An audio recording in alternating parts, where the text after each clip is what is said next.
Dr. Ramage, and Dr. I guess Ramage. I can say that I think we might you take won.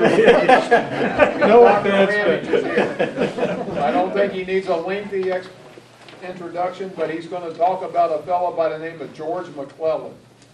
I asked him to give us an update on his book about Grant, but he chose maybe a better general. Did everyone get 2 maps? Yes, sir. You got plenty more here. If you didn't, everybody get 2? All right, great.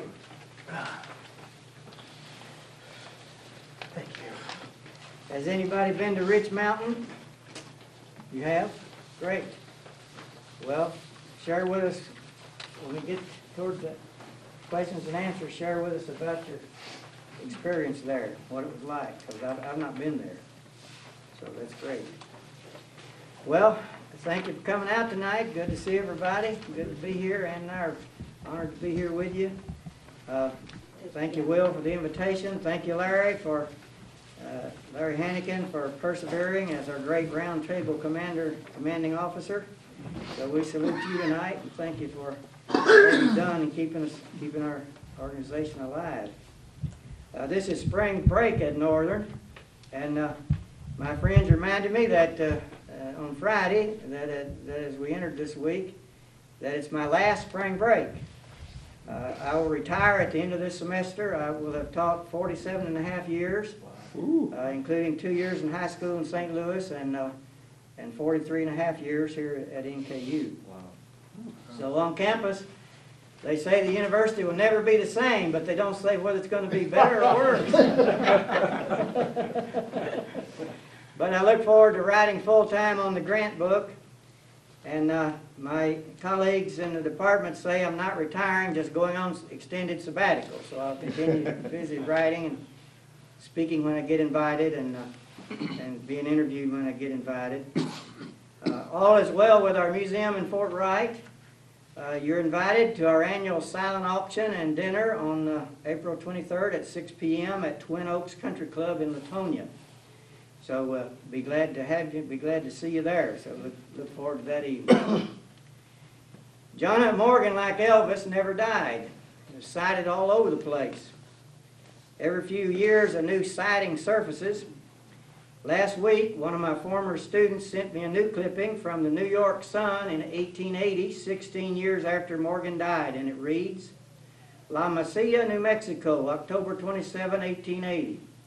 The notorious John H. Morgan, the guerrilla reported killed during the war, is actually alive and practicing quacking medicine in southern New Mexico. This is all under an assumed name. Don't mention my name under any circumstances, as my life would not last long if you did. Yours truly, Mexicana.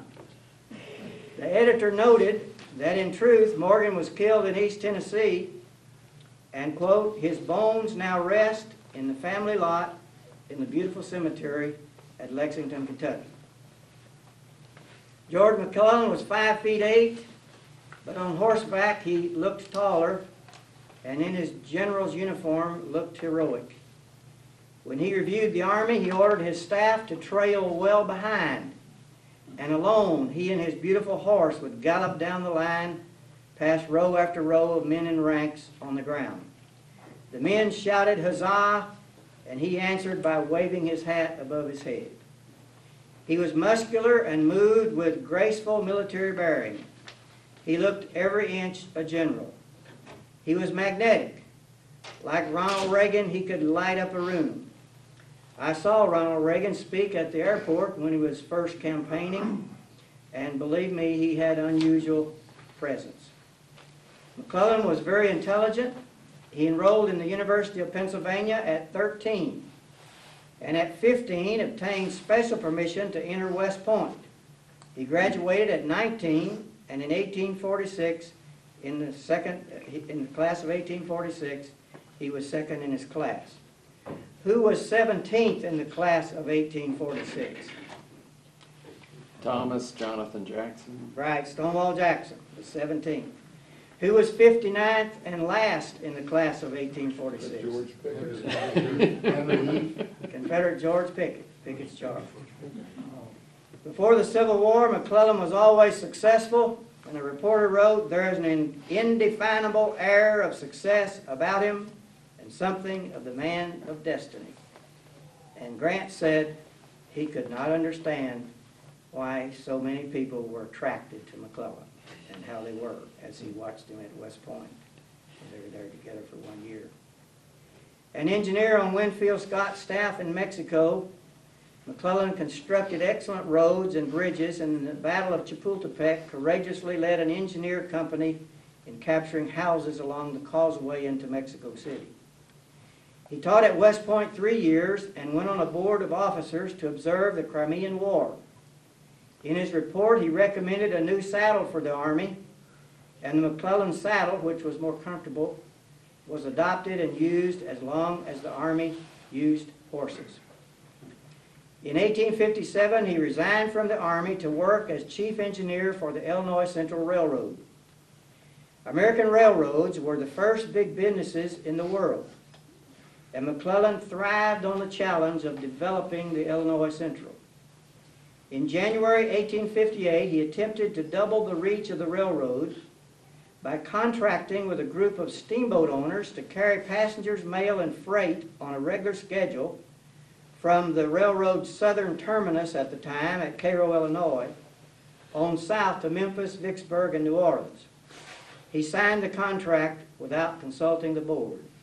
Amazing self-confidence. They did approve it. He was promoted to vice president of the Illinois Central, and he left that job to become superintendent of the Ohio and Mississippi Railroad in Cincinnati. This was a great challenge because the railroad was bankrupt. The panic of 1857 had caused it to go into receivership, that plus too much competition. It was almost $10 million in debt. The railroad ran 340 miles from Cincinnati to St. Louis. He was hired for $10,000, double his Illinois Central salary, and a friend wrote to him, "There is no one here talked of but yourself." He moved with his wife to Cincinnati in August 1860, and soon he was promoted to president of the Eastern Division. And when the war began, the railroad was successful, and there was no higher paid or respected businessman in the nation than George McClellan. He was 34 years old, and he was an exceptionally attractive man with a stunningly beautiful wife. His wife was one of the most beautiful women alive. Nellie was from a prominent family in Hartford, Connecticut, and her father, Army Captain Randolph Marcy, was a West Point graduate. Captain Marcy wrote once to his daughter Nellie when she was 11 years old, "You can make almost anyone love you if you choose." She had blue eyes and blonde hair, was intelligent, tender, and sprightly. Her father was right. At least 8 men proposed to marry her. She was 19 and McClellan was 27 when they first met, and he wrote to her mother that he intended to win her if I can. He proposed and Nellie said no. She did not love him. 18 months later, she met and fell in love with A.P. Hill, George's West Point roommate. Hill was from Virginia and amiable and easy to love. He proposed and she accepted, and he gave her a ring. Her parents, Captain and Mrs. Marcy, approved of McClellan, but not A.P. Hill. The captain investigated and learned that A.P. was worth only $10,000. That was 10 fortunes, enough to start 10 small businesses, but that wasn't enough. And Mrs. Marcy inquired around as to why A.P. had dropped out of West Point for 1 year. She learned that he had been sick with gonorrhea, contracted from a prostitute in New York City on furlough one summer. Nellie returned the ring.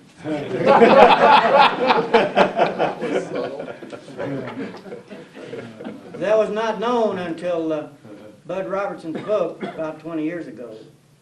Wasn't known that except in the family they knew it, and the Marcys knew it, and of course A.P. Hill knew it, of course. And when Bud brought it out, some people didn't like it, but he said, well, I'm writing a biography of A.P. Hill, and I'm going to tell the whole story, so he did. Hill married Catherine Morgan McClung, a sister of John Morgan. and widow of a wealthy St. Louis merchant. McClellan, meanwhile, continued writing Nellie's mother and courting Nellie's mother, trying to win the daughter. 2 years passed, and when Nellie was nearly 23, she began writing to George.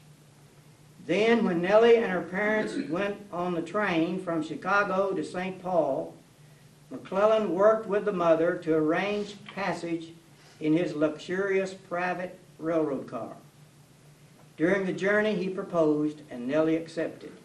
It had taken 6 years. "Don't talk to me about going east to prepare to be married," he wrote. "As I've told you before, I don't want any preparation. I want you and you alone. I want you just as you are in the clear blue dress or any other. We don't need any trousseau. I want Nellie Marcy just as she is." They married in New York City, and A.P. Hill, already married by then, attended the wedding. Hill became a corps commander under Lee for the South, and often led his men into the thickest of the battle. Union troops said they could tell when Hill's corps attacked because the fighting was unusually fierce. The story went around that deep down Hill was taking his losing Nellie out on the Union Army. Early one morning on the peninsula, the Union men heard Hill's artillery booming and rushed to their battle lines, and one exhausted Union veteran exclaimed, "My God, Nellie, why didn't you marry him?" McClellan was a great strategic planner. His use of the Union Navy for the amphibious landing on the peninsula was brilliant. In 1864, when newspapers compared Grant to Napoleon for stealing a march on Lee by crossing the James River, the Chicago Times said McClellan reached the same place, but it took him a lot less men to get there, about 65,000 less men. He was a superb organizer and trainer. He weeded out incompetent officers, enforced discipline, and gave the men pride in themselves. His men called him Little Mac, and they loved him as much as any, probably more than any Civil War general was loved by his men, at least as much, at least in the North. "You have no idea how the men brighten up now when I go among them," he wrote Nellie. "I can see every eye glisten. I ought to take good care of these men, for I believe they love me from the bottom of their hearts." On September 2, 1862, after the Union Army under John Pope had been thrashed by the Confederates under Jackson, Longstreet, and Lee at Second Bull Run, they were marching back to Washington in defeat, dispirited and sad in a cold rain. Suddenly there came the cry, "General McClellan is here. Little Mac is back here on the road." A soldier recalled, "Enlisted men caught the sound. From extreme sadness we passed in a twinkling to a delirium of delight. A deliverer had come. Men threw their caps high into the air and danced and frolicked like schoolboys. Shout upon shout went into the stillness of the night. And as it was taken up along the road and repeated by regiment, brigade, division, and corps, we could hear the roar dying away in the distance.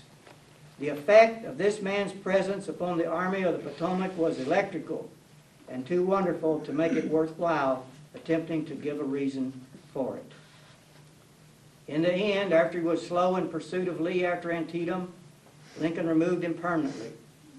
In his last farewell, he rode past his troops in line, and they waved their tattered flags and cheered. "Such a sight I shall never see again," wrote a colonel. "Very many of the men wept like children, while others could be seen gazing after him in mute grief. One may also say despair, as a mourner looks down into the grave of a dearly loved friend." He wrote Nellie, "I am very well, and taking leave of the men. I did not know how much they loved me, nor how dear they were to me. Gray-haired men came to me with tears streaming down their cheeks. I never before had to exercise so much self-control. The scenes today repay me for all that I have endured." On the other hand, McClellan had serious weaknesses. First, he hated politicians, especially Republicans, and most particularly Lincoln. To Nellie he wrote, The president is nothing but a well-meaning baboon, the original gorilla. It is sickening in the extreme. Concerning Lincoln and ranking General Winfield Scott, he wrote, "The president is an idiot. The old general is in his dotage. They cannot or will not see the true state of affairs." And in a third letter, "The good of the country requires me to submit to all this from men whom I know to be my inferior!" Exclamation point. There never was a truer epithet applied to a certain individual than that of the gorilla. He would hide out to avoid Lincoln and refuse to come to meetings.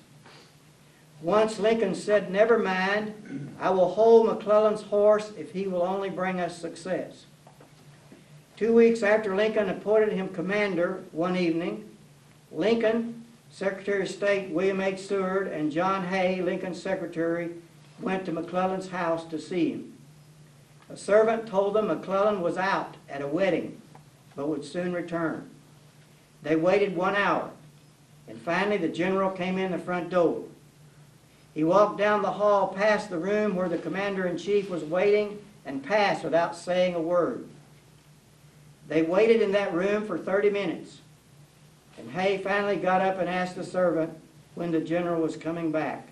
He replied, "General McClellan has gone to bed." Returning to the White House, Lincoln pointed out that it was no time to worry about personal etiquette or personal dignity. Imagine what Truman or LBJ would have done. A second weakness was McClellan's inordinate concern for his reputation. Only 11 days into the war, Ohio Governor William Dennison appointed him commander of all of Ohio's state forces with the rank of Major General of Militia. That's a high rank, but it's just militia at that point. At Camp Dennison, he organized and trained the Ohio Volunteers, did great work at that, and 3 weeks later, he was in his office in Cincinnati, and Governor Dennison was there in town on an inspection trip, and also in the office was his father-in-law, Captain Marcy. And an aide walked in with a telegram to the governor from the Secretary of the Treasury of the United States, Salmon P. Chase. And Dennison read the telegram. "We have today had McClellan appointed Major General in the regular army." That was extremely high rank. That means he's only second in rank and time in rank to General Scott, Winfield Scott, the commander in the Mexican War. Dennison said McClellan looked totally shocked, and his father-in-law was just amazed. And they didn't believe it. They said, "Let us see that." And they read it, and they said, "This must be a mistake." McClellan, at 34, was named Major General of the regular army. Only General Scott, at 75 years of age, outranked him, and Lincoln gave him command of all forces west of the Alleghanies. He was still in Cincinnati when on June 3, 250 miles to the east, a force reporting to him fought what might be the first battle in the Civil War. They claim it is in West Virginia today. The Battle of Philippi, which is on one of your maps. In Western Virginia, now West Virginia. The forces that were under McClellan, who was back in Cincinnati still, surprised a Confederate force, and then they went on south, the Union did, and fought in Rich Mountain. We'll talk about it a bit in a minute. But for Philippi, the Confederates were surprised and outnumbered 3-1, and they withdrew from the field. Newspapers, hungry for news and hungry to report some victory, said that this was the Philippi races, meaning that the Confederates ran away. There were some casualties, less than 10 on each side, but there were some men wounded, so there was some fighting. But the Confederates then withdrew in a run, and so it became the Philippi races. So McClellan got on the train, went to Grafton, which is on your map, north of Philippi, and there he proclaimed, "Soldiers, I have heard that there is danger here. I have come to place myself at the head and to share it with you. I fear now but one thing, that you will not find foemen worthy of your steel." So he led them in the Battle of Rich Mountain, which we'll talk about in a bit. That mountain was won by the Union Army under McClellan, and it cleared western Virginia of organized Confederate forces. "Soldiers of the Army of the West," he proclaimed, "you have annihilated two armies, the one at Philippi and the one now at Rich Mountain. You have taken 5 guns, 12 colors, 1,500 stand of arms, 1,000 prisoners. Soldiers! Exclamation point. I have confidence in you, and I trust you have learned to confide in me." To the northern people, he became the young Napoleon. 10 days later, the Union Army in the east lost at First Bull Run. 2 victories in the west, a defeat in the east. And at 2 a.m. the next day, the War Department sent McClellan an urgent message saying, in essence, "Come immediately and save the nation." How many people get a telegram at 2 a.m. from the War Department saying, "Come immediately and save the nation"? It read, "Circumstances make your presence here necessary. Charge Rosecrans or some general with your present department and come hither without delay." It was 3 months and 10 days into the war. In Washington, he did great work, working 18 hours a day. He put the Army into shape in 2 months with high morale, great organization, beautiful Army, in good shape. He ignored General Scott, and on November 1st, Scott resigned and McClellan was number 1, still at the age of 34, only 6.5 months since Fort Sumter. When he arrived in Washington, he said something worthy of Pope or Hooker later. He said he intended to carry this thing en grand and crush the rebels in one campaign. He wrote Nellie that Lincoln and all were deferring to him. Quote, "By some strange operation of magic, I seem to have become the power of the land." A week later, he reported to Nellie that people in person and by letter were pleading with him to save the nation, quote, "alluding to the presidency and dictatorship and so forth," end of quote. The hero worship, the adulation went to his head, and since he had not earned it, responsibility made him insecure and afraid of failure. A third weakness was that he was overcautious and timid, and Lee knew it. Lee said, "He is an able general, but a very cautious one." They had served together as engineers in Mexico. When McClellan learned that Lee had been made commander of the Confederate Army, he celebrated. At that moment, he wrote a brief description of Lee that is not Lee, but McClellan himself.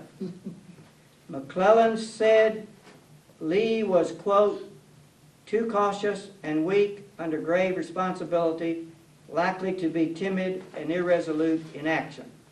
That's McClellan. That's not Lee. Too cautious and weak under grave responsibility, likely to be timid and irresolute in action. I advise my students, when they ask someone to recommend them for a job or for law school or whatever, select a person you respect. There are only so many words to use describing a person, and often what the person will do is describe themselves. And this is what Lee did in recommending a young man. I read one of Lee's letters in his papers at one library, and Lee was recommending this young man, 19 years old. And I read that letter and I said to myself, "That's Lee." That's Lee to a T. Every word is Lee. But he's recommending this other young man. How was McClellan overly cautious? First, he interpreted battle sounds unfavorably. In the Battle of Rich Mountain, in his first Civil War battle, he heard the sounds of the fighting about 1 mile away and in rear of the enemy camp on the mountain before him. The firing was going on behind Rich Mountain.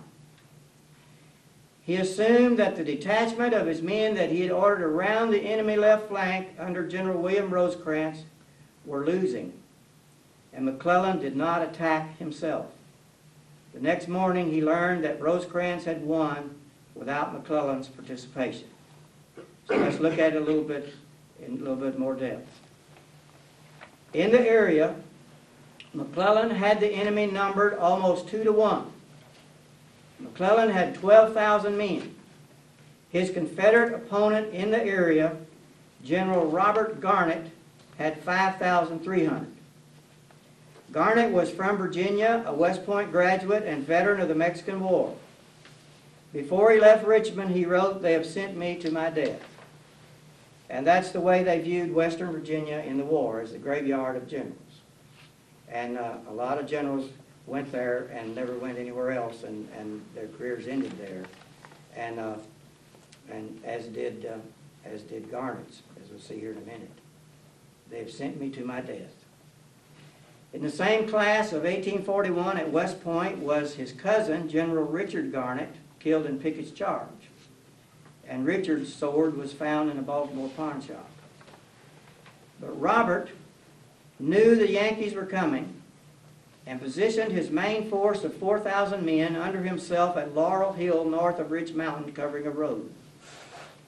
Covering the other road at Rich Mountain, he posted Lieutenant Colonel John Pegram and 1,300 men and a few cannon on the steep western edge of Rich Mountain in Camp Garnett, named for General Garnett.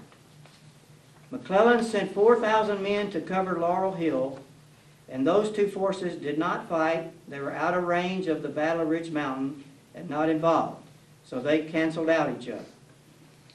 On top of Rich Mountain, Pegram's 1,300 men watched as McClellan and Rosecrans marched up with 8,000 blue-clad men. Outnumbered at Rich Mountain, 1,300 to 8,000. On the field, the Union had a 4 to 1 advantage. Garnett was correct. He had too few men to defend Western Virginia. Even though Pegram had the high ground, McClellan planned to launch a frontal assault the next morning, when in the middle of the night, Rosecrans brought in David Hart, a 23-year-old local man, a civilian, a Union sympathizer. David and his father and family lived in the Hart House, which is on your map, 1 mile in the rear of the Confederate camp. And David said he knew a mountain path that led to the Union right to his home. McClellan approved Rosecrans taking 1,900 men and no artillery on a flanking march to the Hart House. The path was too rugged for cannon. This was a good strategy.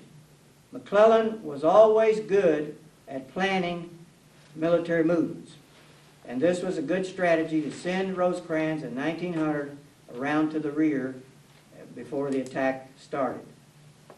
So Rosecrans and his men set out at daybreak with no cannon, because cannon could not travel that narrow pathway. The estimate was by David Hart that it would take 3 hours for Rosecrans to get there and attack the Confederates in the rear. At the sound of the firing, McClellan promised Rosecrans to attack the front with 6,000 men. So about 1,900 would attack from the rear, and McClellan would attack from the front with cannon and with 6,000. Meanwhile, Confederate Pegram, who was a West Point graduate, up on the mountain, sent 310 men and 1 cannon back to the Hart House to guard against such a move. He was expecting the Union perhaps to try to come in his rear. It took Rosecrans 10 hours to reach the Hart House, and the firing began at 3 p.m. McClellan was in position below Camp Garnett, about 1 mile from the firing, He heard the Confederate cannon fire echoing through the valley, and he heard the rattle of muskets, and that was McClellan's signal to attack. What did Little Mac do? One of his soldiers recalled, quote, "With indecision stamped on every line of his countenance, he did nothing." Rosecrans attacked 3 times, and the Confederate cannon fired 165 times. Boom, and another minute or two, boom. And another couple of minutes, a boom. 165 times. The sound of cannon fire was the loudest sound men heard except for thunder, and had the power to instill fear. John Hunt Morgan used the sound of cannon on his raids to capture Union stockades, sometimes without a fight. McClellan knew Rosecrans had no cannon, and he was surprised that the enemy had posted a cannon at the Hart House. Through his field glasses, he watched as a Confederate officer rode into the works on the mountain and gave a speech, and the rebels cheered. McClellan assumed the man brought word that Rosecrans had been captured and defeated, and the rebels were celebrating. General McClellan had 2 batteries of artillery, and he did not use them that day. At dark, he withdrew to Roaring Creek. He had not fired a single shot in the Battle of Rich Mountain, and he had betrayed Rosecrans the promise that he would open fire when he heard the sound of the firing. The next morning, he was preparing to attack when a courier arrived with news that Rosecrans had won the day before. The Confederates were surrounded and defeated. Pegram had surrendered, no thanks to McClellan, except that he did send Rosecrans around to the rear. The Confederates not captured retreated, and 2 days later, General Garnett was mortally wounded on the Cheat River, the first general killed in the war. So he was right. He had been sent there to die for his country. John Pegram later became a general, and he was killed late in the war, February 6, 1865, at Hatcher's Run in the Petersburg area, struck near the heart by a minie-ball. His funeral was held in St. Paul's Church in Richmond, where he had married 3 weeks before. Not only was McClellan weak in interpreting battle sounds negatively, he was timid in estimating enemy strength. At Rich Mountain, he estimated Pegram's force, right there in front of him, at twice its actual number. In Washington, he employed Alan Pinkerton, a Scottish immigrant he had met in Chicago. Alan Pinkerton had chased train robbers out of Chicago for the railroad, and he operated a private detective agency doing that and guarded the mail on the Illinois Central. And so McClellan had met Alan Pinkerton, so he hired him to set up a secret service and go behind enemy lines and scout enemy strength. When Mosby scouted for Stewart and Lee, Mosby relied on his own eyes, and he nearly always reported accurately. Pinkerton's agents interviewed fugitive slaves and local civilians and returned with exaggerated reports that were usually exaggerated by 3 times. In November 1861, when McClellan called the president an idiot for expecting him to attack, McClellan outnumbered the enemy 2-1. Yet he estimated and reported officially to the War Department and to Lincoln that he was outnumbered 3 or 4 times. Lincoln said McClellan suffered from the slows, and said if McClellan was not intending to use the army, he would like to borrow it for a few days. You know, slows means constipation. That's what slows means. He won't move because he's constipated. Lincoln said sending reinforcements to McClellan is like shoveling flies across a barn. McClellan's brilliant strategy in the Peninsula Campaign failed because he continually overestimated enemy strength. He interpreted sounds negatively, overestimated the enemy, and at Antietam hesitated to use his entire force. In the Antietam campaign, Lee invaded Maryland in early September 1862 with 50,000 men, heading toward Harrisburg, the capital of Pennsylvania. To secure his line of communications, he halted at Sharpsburg and sent Jackson with 1,500 to capture Harper's Ferry. He made other dispersions, keeping 20,000 men with him in Sharpsburg. Lee's army had passed on the way through Frederick, Maryland, 40 miles from Washington. And a few days later, McClellan in pursuit arrived in Frederick and camped on the same ground where Lee had been. 2 Union soldiers found Lee's orders wrapped around 3 cigars, dropped there by a careless Confederate officer. The document revealed that Lee was divided and Jackson was on the south side of the Potomac River. McClellan read the paper and realized that he could move through the gaps in South Mountain with his 80,000 men and have Lee's 20,000 at a 4-to-1 disadvantage. Here's a paper with which, if I cannot whip Bobby Lee, I will be willing to go home, he said. You would think he would have marched immediately. Jackson would have, Grant would have. Instead, McClellan waited 18 hours until the next morning at daylight.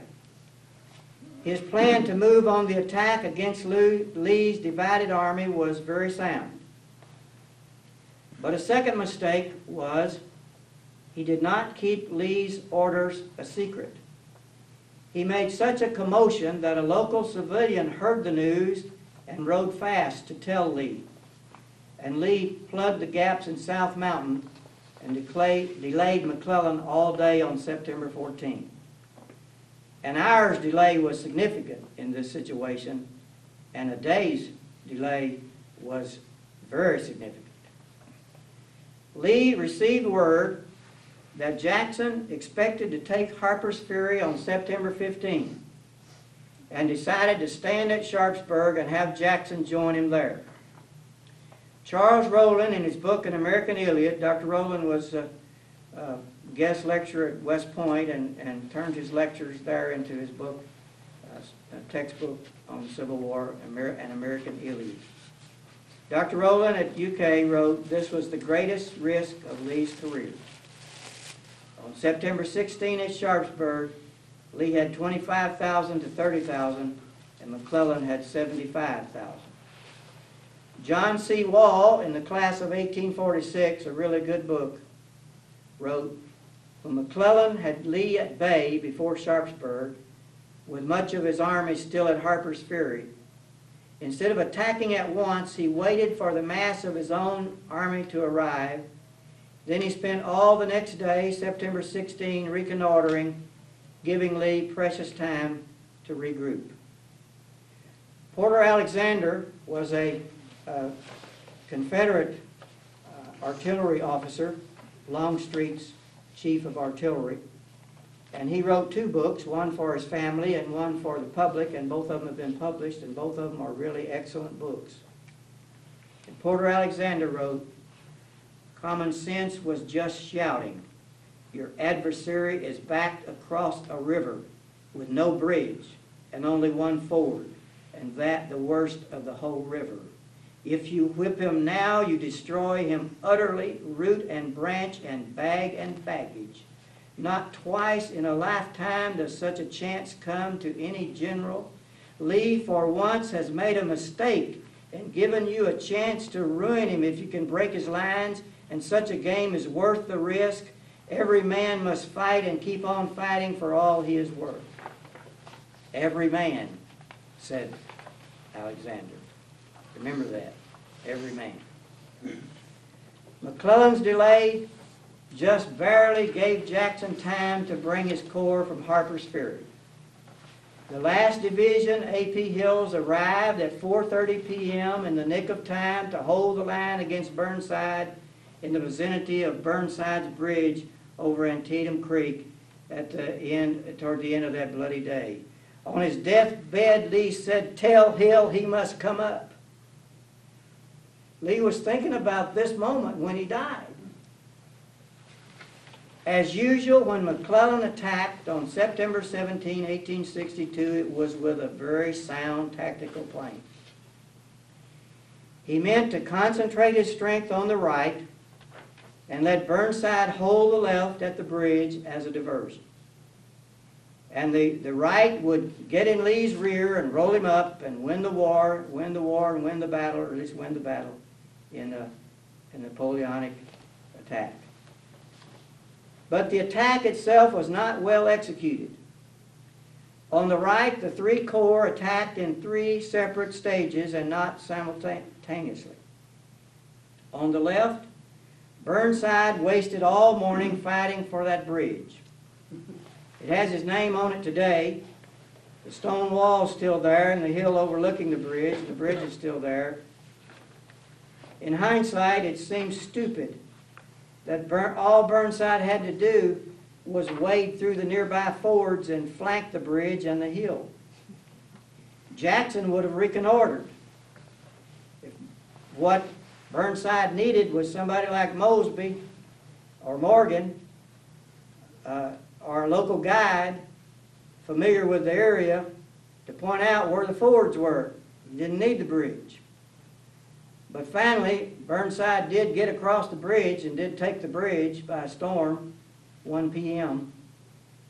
And at 4:30, when Burnside was preparing to push them further back on into the town, Hill's men arrived to hold the Confederate line. To the north, it was a fierce fight. At Bloody Lane, especially in the center at midday, the brave Union soldiers attacked and with a lot of losses prevailed and broke through, driving the Confederates in the center to the outskirts of Sharpsburg. Now was the time for McClellan to send in his reserves. The center of the enemy line was open. At noon, McClellan had won the battle. He had defeated Robert E. Lee. He had achieved the goal of the Napoleonic frontal assault, which is to open a hole in the enemy line and use it to get behind them and roll them up and pursue them as they run. McClellan had the fresh 6th Corps of General William Franklin, 12,000 men, and they were ready and eager. He did not send them. He did not use the advantage he gained, and the center fell silent. Then in mid-afternoon, when the breakthrough came at Burnside's bridge, before Hill's Confederates arrived to save the day, he had 12,800 men under Fitzjohn Porter, the 5th Corps, and instead of sending them charging through the hole opened by Burnside's men to the south, won the battle the second time, he did not use them. And all day, those 24,800 men sat there and did not fire a shot. McClellan feared what historians call Lee's phantom reserves. Lee had no reserves. Lee rarely had any reserves. And he had none at Antietam except in Little Mac's mine. He assumed Lee had reserves, so he saved his. McClellan probably would have had a great victory rather than a standoff if he'd sent all his forces in as Lee did. My students are amazed that he won the Battle of Antietam 2 times and failed to clinch it. Lincoln relieved him less than 2 months after Antietam. McClellan was still very popular, and the Democratic Party nominated him for president in 1864, and after the war, the voters of New Jersey elected him governor of New Jersey. But he was greatly criticized. Grant suffered great criticism as well. And Grant gave his thoughts on McClellan to the New York Herald reporter, John Russell Young, on a ship during his world tour after Grant was president. And I want to close with Grant's comments. Grant said that he was disappointed with McClellan's, quote, failure to destroy Lee at Antietam, end of quote. And Grant said, quote, McClellan is to me one of the mysteries of the war, end quote. Grant said what McClellan's critics don't consider is that he was a young man when appointed Major General at the beginning of the war, and this was a vast and cruel responsibility. He said he was confident of McClellan's loyalty and patriotism, and that if he had been allowed to fight his way along and up, like Sherman did, and like Grant did, and others, he would have succeeded. Questions? Comments? Well, he was obviously, well, as you say, for considering all we know now and what you've just said, we wonder why he was so popular, but as you say, popular at the time. And running for president, he carried the electoral votes of Kentucky.